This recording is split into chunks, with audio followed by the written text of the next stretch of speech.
Bismillahirrahmanirrahim. Assalamualaikum warahmatullahi wabarakatuh. Kembali lagi di Perspektif. Kita masih membicarakan soal pemilu 2024. Ada banyak orang yang merindukan pemilu seperti dulu. Masyarakat antusias, pergi berkampanye nggak usah dibayar.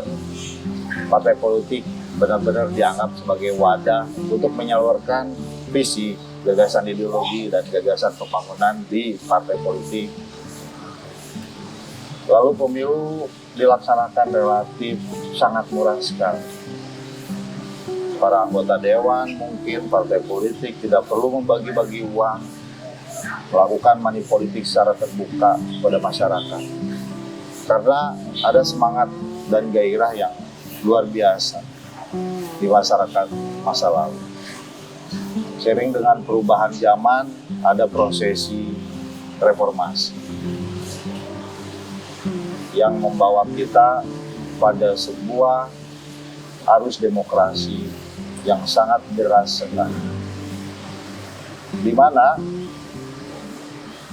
kebebasan, hak asasi manusia dalam kehidupan berpolitik sangat terjaga. Tapi apa yang dihasilkan tidak seperti apa yang diwacanakan. Lalu bagaimana jika pemilu kembali ke masa lalu, tidak seliberal hari ini? Kita akan membahasnya bersama para narasumber. Ada Kang Agus Wahyudin, Wakil Ketua DPRD Kota Tasikmalaya. Ada Kang Dr. Elan Suwarlan, akademisi dari Universitas Galuh. Ada Kang Dr. Basuki Rahmat, akademisi dari STIA Tasikmalaya. Dari Kang Agus Elan. Siap? Mungkin gak sih balik deh ke bahwa sangat tantangannya besar. Kang Agus kan politisi, pernah kampanye. Lamun ngabringkeun masyarakat kan kudu dibensin ada ya. Apalagi P3 nimbang sendiri, naik truk sendiri gitu kan. Masyarakat tuh nyablon baju tuh nggak dibagi kaos. Akhirnya kan kaos bertumpuk, bisa 4 rangkep. Gitu. Gimana? Jadi kan kembali dan tidak kembali kepada sistem perwakilan, sistem lama itu kan sebetulnya ada 3 perspektifnya. Perspektif pertama adalah perspektif yang murni dia bagian dari substansi pemilu, substansi demokrasi. Yang kedua adalah yang melihat dari perspektif kesempatan. Yang ketiga ya yang perspektif ingin mempertahankan kesempatan gitu ya. Hanya itu sebetulnya. Jadi di lapangan itu yang berjuang ketika ingin mengangkat substansi demokrasi. Bahkan kita sudah punya predikat negara terbesar yang mampu menyelenggarakan demokrasi langsung. Terpuji kita ini. Hebat. Katanya tapi selama prosesnya kan banyak hal yang tidak terpuji. Ya, artinya ada parameter moral manusianya ini menjadi sangat rendah sekali. Ya makanya di sisi lain ada yang mempertahankan enggak. Kalau kembali ke sistem lama itu namanya setback, nggak boleh gitu. Sehingga karena ada substansi yang hilang. Nah mungkin bagi yang sekarang sedang mempertahankan kesempatan yang ada, karena demokrasi dengan dilempar ke pasar, pemilu yang dilempar ke pasar itu membuka selebar-lebarnya kesempatan. Nah, sementara kalau tertutup atau dikembalikan lagi ke perwakilan, kesempatan itu menjadi nggak ada. Kesempatan yang seperti itu menjadi nggak ada. Tapi kan orang yang interest politik itu tidak semua. Sekarang juga begitu. Iya makanya. Apakah partai politik jadi gandrung dan diminati oleh masyarakat kan enggak? Iya. Nah, mungkin nanti tidak serta-merta gitu. Kesadarannya nanti akan di ujung. Saya menganalogkan begini. Ketika ayat terakhir itu turun, al-yauma akmaltu lakum dan seterusnya, sahabat yang lain bahagia. Tapi ada salah satu sahabat yang menangis. Kenapa Anda menangis? Ya karena sudah sempurna. Katanya. Kalau sudah sempurna, nanti boroknya kelihatan. Nah sama, ketika kita sudah sempurna ini, nah baru kita kelihatan boroknya. Bahwa pemilu langsung ini pernah kita perjuangkan bersama-sama. Itu yang mungkin sekarang ada orang yang... Saya ingat itu 2009. Ya, Dan itu dirubah di tengah jalan karena keluar keputusan MK kan.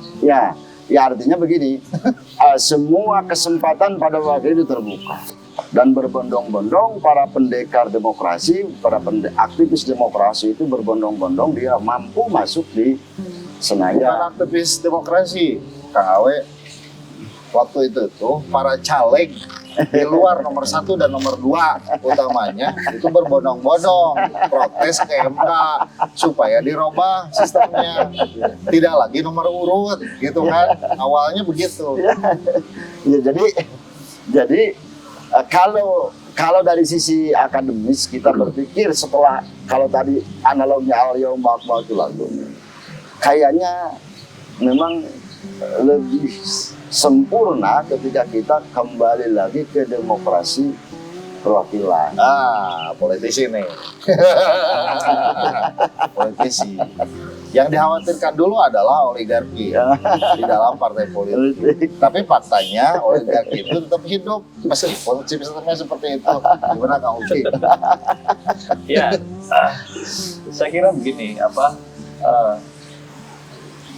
persoalannya mungkin narasinya bukan soal kembali ke masa lalu, tapi bagaimana sistem pemilu kita ini dievaluasi, kemudian mana yang dianggap mengandung kelemahan itu diperbaiki. Karena banyak entry point-nya gitu ya. Misalnya kelemahan di dalam sistem rekrutmen itu harus diperbaiki. Misalnya bahwa tidak semua orang, prinsipnya demokrasi itu kan memberikan ruang kepada semua orang, tapi kemudian kan ada seleksi gitu. Nah seleksi itu di sini misalnya tadi untuk menjadi anggota DPRD atau DPR itu ya, perlu pengalaman di dalam politik dan pemerintahan.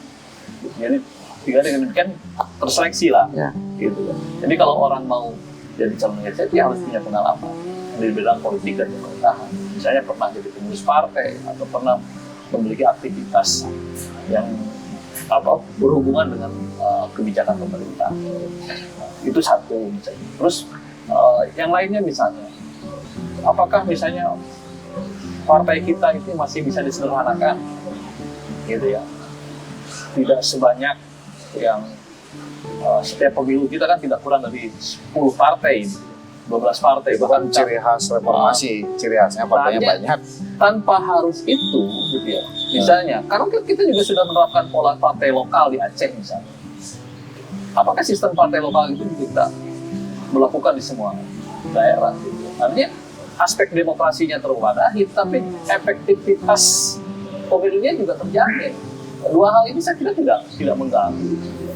Nah jadi saya tadi katakan banyak entry point untuk kita memperbaiki. Sisi mana yang kita pandang ini perlu segera diperbaiki?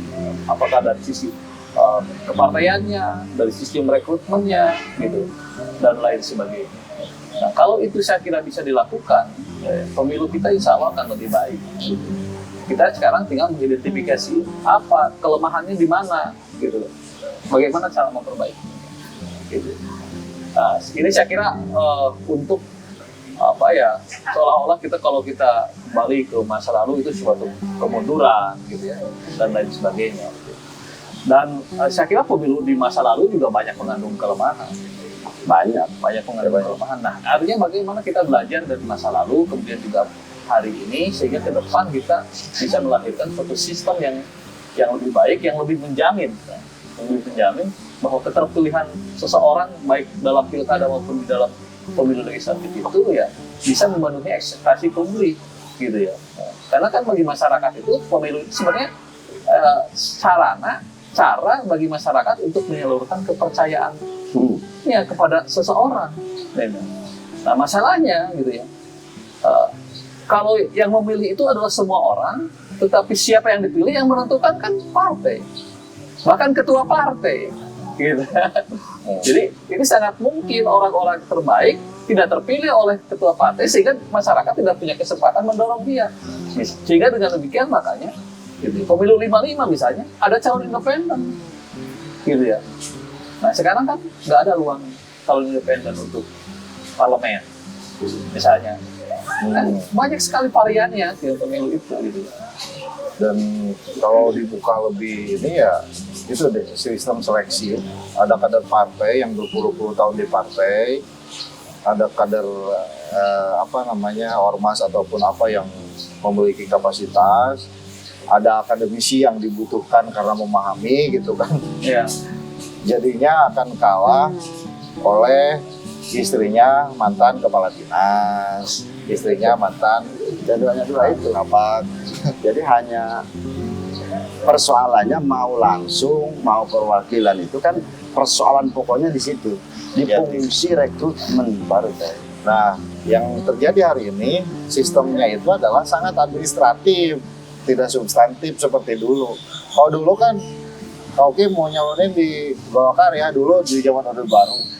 Oh karena dia pegang ormas apa gitu kan, dia aktif di mana gitu. Dipilih itu karena ada sebuah proses dan tahapan yang ini dalam proses politik. Gimana? Sangat administratif atau substantif sekarang? Ya, sebelum saya jawab, saya ingin sampaikan hari ini saya senang sekali kan diskusinya. Dan saya berada di antara dua senior dan guru saya, Kang Ale dan Kang Oki. Kalau Kang Oki kan akademisi sekaligus berpengalaman. Kalau ini Makanya saya yang punya paling pengalaman. junior ya. Gimana? Ya, tadi menanggapi apakah peralihan dari langsung tidak langsung misalnya. Bagi saya peralihan apapun, bentuk pemerintahan, bentuk negara, sistem pemerintah termasuk sistem pemilu, saya melihat secara akademis itu bukan sesuatu yang haram. Meski prinsipnya tentu tiap negara akan melihat, mencari hal yang paling tepat bagi dirinya. Ya. Kalau tadi Kang Awe sempat di awal katakan bahwa salah satu alasan pergeseran dari pemilihan tidak langsung menjadi langsung adalah efisiensi biaya gitu. Dan bisa saya tambahkan kan itu juga untuk memotong praktek politik dagang sapi yang terjadi di parlemen pada saat itu. Gitu ya. Nah persoalan sekarang setelah bergeser, apakah tidak terjadi politik dagang sapi itu? Saya kira bergeser. Dengan tadi yang disampaikan Ada dan 7 melibatkan Banyak orang. 700.000 orang di tengah kota. Lebih parah. ya.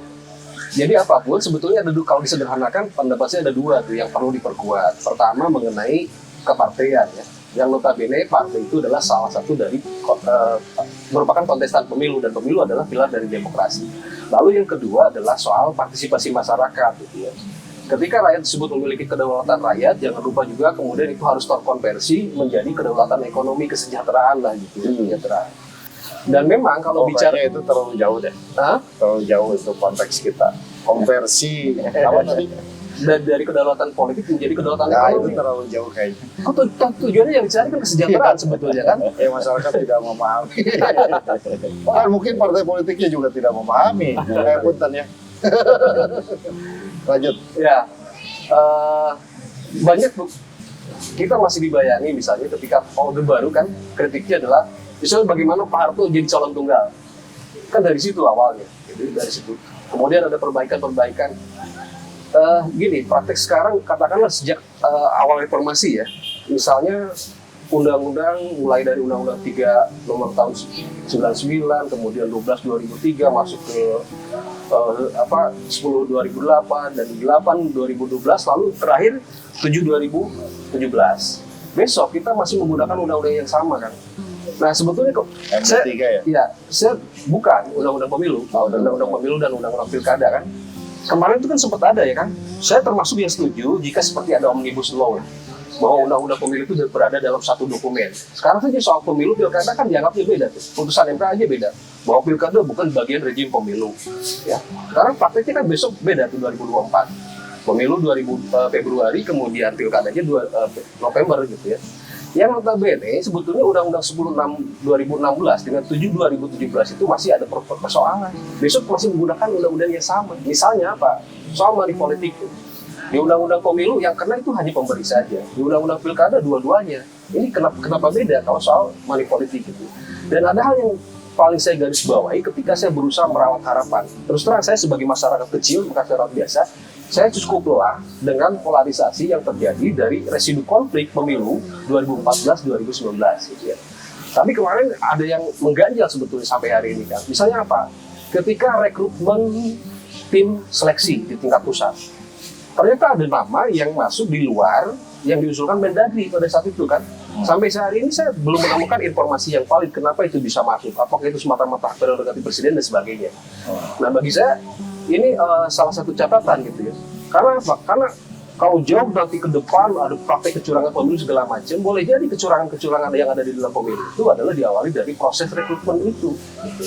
Itu bisa berdampak terhadap bagaimanapun. Dan Indonesia sebetulnya ada alasan yang bagus. Kalau tadi Kang Gis ada menyinggung pemilu 55 ya, Indonesia itu sejak awal udah bagus sebetulnya. Ketika misalnya saya singgung soal kesetaraan laki-laki dengan perempuan, ya, ketika di BPUPKI di situ ada 2 orang, ya. Lalu pemilu 55 laki perempuan semua pemilu pertama sama-sama diberi hak pilih kan begitu ya. Kalau kita komparasikan dengan Amerika yang katanya bapak moyang demokrasi, itu 100 tahun setelah merdeka baru diberi kesempatan laki-laki dengan perempuan. Ya meskipun ya kesannya belum di kita warna itu kulit baru, iya baru gitu ya. hitam ya. Ya itu kalau dijadikan rujukan gitu ya. Nah Indonesia ada lesson yang bagus. Kembali ke tadi kedua hal sebetulnya yang perlu diperkuat itu adalah satu soal kepartean ya. Lalu yang kedua soal partisipasi masyarakat, dan ini juga nanti ada kaitannya dengan selama ini kalau bicara kritiknya ya, bahwa kalau mau pemilu itu dibuat undang-undang baru kan memang prakteknya begitu gitu ya. Dan kritiknya selalu dibuat agak mepet gitu ya. Nah, kalau saya sederhanakan ketika bicara undang-undang pemilu, undang-undang partai politik, itu di situ akan terjadi pertentangan 2 hal antara partai besar dengan partai kecil. Hipotesa saya, kalau pertarungan ini antara partai besar dengan partai kecil, maka yang menang adalah partai besar. Apa yang diperebutkan? Misalnya pertama soal jumlah dapil. Indonesia itu mau berapa dapil? Kemarin nambah kan jadi 80 dapil dari 77 tuh. Kemudian anggota DPR dari 560 nambah menjadi 575. Kemudian yang kedua soal parlemen threshold, kan? Partai besar inginnya besar, partai kecil inginnya kecil kan gitu. Selalu begitu tiap tahun. Tiap tahun. Partai besar. Kemudian presiden threshold. Nah ini presiden threshold kemarin lebih dari 14 kali digugat, kan ditolak ya. Saya mau lihat nih dari sistem pemerintahannya Kang. Ketika amandemen ada salah satu kesepakatan dasar, satu poinnya yaitu mempertegas sistem presidensial. Ya. Dalam pemahaman saya, kalau kita mengacu presidensial, harusnya presidensial threshold itu tidak ada. Ya. Lalu berikutnya soal penentuan pemenang, ya, soal konversi suara menjadi kursi kan begitu ya. Nah kemarin sempat menggunakan metode quota hair dengan kalau sekarang sendiri ya, dan kemarin 2019 dan 2024 karena undang-undangnya tidak berubah, ya menggunakan yang sama. Nah dari 4 tadi, saya sederhanakan menjadi 2 yang tadi. Bagaimana partai politik ini kuat? Karena ada kritik soal partai politik. Satu soal fungsinya, ya soal fungsinya. Ya, yang kedua, lahir misalnya yang baru tuh. Sebetulnya tadi bukan hanya dari partai politik, kita kalau di parlemen kita ada perseorangan sebetulnya DPD. Problemnya kemudian ini ada perseteruan antara DPR dengan DPD. Ya. Ketika sama-sama dipilih, lalu kemudian itu kewenangan tidak terkonversi, kewenangan menjadi seimbang. Ini jadi problem juga. Gitu ya. DPD lahir salah satu alternatif ketika dalam tanda petik partai belum bisa dipercaya untuk menjalankan fungsinya kan begitu. Ya. Ketika ini ya, apakah dulu ada istilah nomor urut nomor sepatu gitu ya, kan sekarang sudah terbanyak ya. Kalau nomor urut nomor sepatu kan itu dulu itu lebih diduga itu menciptakan oligarki partai. Lalu itu dirubah menjadi suara terbanyak supaya ada penguatan terhadap partisipasi gitu ya, partisipasi. Lalu nah sekarang yang terjadi kemarin di 2019 dan besok gitu ya, misalnya parliamentary threshold kan masih ada. Soal parliamentary threshold ada yang berpikir nggak usah ada parliamentary threshold katanya gitu. Tapi ada praksi threshold. Karena spiritnya apa? Ketika menggunakan sistem presidensial gitu ya, yang sebetulnya yang berpotensi untuk menciptakan penyederhanaan partai politik di satu sisi, di sisi lain adalah penguatan sistem presidensial adalah dengan sistem distrik sebetulnya gitu ya. Kalau saya melihatnya secara akademis, kan ini belum terjadi. Kalau tadi saya sebut bahwa salah satu poin kesepakatan dasar adalah mempertegas sistem presidensial, ini kan indikatornya banyak tuh. Apa saja indikator untuk memperkuat sistem presidensial? Salah satunya peralihan dari nomor urut sepatu menjadi suara terbanyak itu dimaksudkan untuk itu. Ya. Sekaligus juga bahwa nomor urut sepatu itu lebih memungkinkan partai besar memenangkan suara. Sebetulnya dulu dengan perhitungan ada BPP, sekarang dengan Senligil, kalau secara distribusi sebetulnya ada tuh, semua terdistribusi. Logikanya partai yang besar suaranya dia mendapatkan kursi yang banyak, gitu ya. Karena dikhawatirkan juga kan partai minoritas bisa mendapatkan kursi, gitu ya. Nah mungkin itu sementara. Baik, saya kembali ke pertanyaan awal, Kang Awe. Ya, apa yang apa yang bisa diambil yang dari masa lalu itu sistem lama bagusnya Ya, yang baiknya banyak sih sebenarnya. yang ya untuk masa depan gitu ya, sistemnya harus seperti apa nih? Ya, Harus bagaimana, balik lagi atau gimana? semuanya bisa. Kalau mau balik lagi ya tentu sistem internal partai yang sebenarnya PR lagi. dan Soalnya partainya udah berubah. Jadi kelaminnya udah berubah, sekarang ya partai politik. ya makanya kan kalau partai itu tetap dia dalam posisi infra, dia penyuplai pemimpin yang berkualitas itu ya dari infra. Iya. Infra masuknya ke supply. Nah artinya begini, kalau langsung mau tidak langsung tetap sekarang persoalannya ide gagasannya ada di partai. Tadi rekrutmen yang tidak berjalan segala macam diakui lah oleh semua partai. Kaderisasi tidak berjalan, rekrutmen anggota tidak berjalan, persiapan untuk calon pemimpin tidak berjalan. Sehingga Kenapa tidak berjalan? Karena perubahan sistem pemilu, ya iya kan? Siapapun yang boga duit, ya makanya kan dari punya situ. potensi Misalnya- daripada Misalnya begini, di ADART partai itu sifatnya kan baru himbau, perempuan himbau, sekarang sudah mulai diyakini. Ketika tidak 30%, tidak bisa dia. Kalau dulu kan baru himbau. Sama sekarang juga harusnya sudah mulai begitu. Ketika misalnya seorang calon tidak dibuktikan dengan rangkaian dia duduk di kepengurusan, kaderisasinya kan setiap partai punya tuh sertifikatnya kaderisasi akademik, walaupun tentu bisa dimanipulasi, tetapi setidaknya itu sudah jadi bagian yang integral sekarang. Nah sekarang itu nggak ada. Nah misalnya begini, di si kader ini, posisi kader ini, dia akan menjadi penambah apa jadi pengurang, atau si yang baru ini menjadi penambah atau pengurang. Sistem urut misalnya contoh. Kader lama itu harus jadi pengurang, kesepakatan di partainya, dia pengurang semua, harus di bawah semua itu, yang baru di atas. Atau kebalik, nah yang lama itu harus menjadi penambah, ya harusnya di atas semua, yang baru di bawah semua. Kan itu nggak ada mekanisme itu, dan itu harusnya dipersyaratkan ke depan itu. Kalau mau dipersyaratkan di ADART, karena ART itu disahkan oleh Menkumham. Sama seperti dulu ketika perempuan itu menjadi wajib 30% sekarang. Kan awalnya main bawah. Hampir 30 kayak lolos we. Tapi ketika itu menjadi wajib, ya, di ADART-nya sudah disebutkan bahwa perempuan itu wajib ada 30%. Sama. Kalau mau sekarang untuk tadi menjawab ujung-ujung orang tidak usah rame-rame di partai dari ranting, PAC, DPC terus naik bertahap, bertingkat. Untuk menjawab itu di ADART-nya oleh Menkumham dipersyaratkan harus ada itu, termasuk persyaratan dan syarat rukun caleg atau syarat rukun calon pemimpin. Kuncinya kan di situ. Artinya begini, semua sistem itu tentu akan mengalami perubahan, akan mengalami dinamisasi. Saya yakin itu.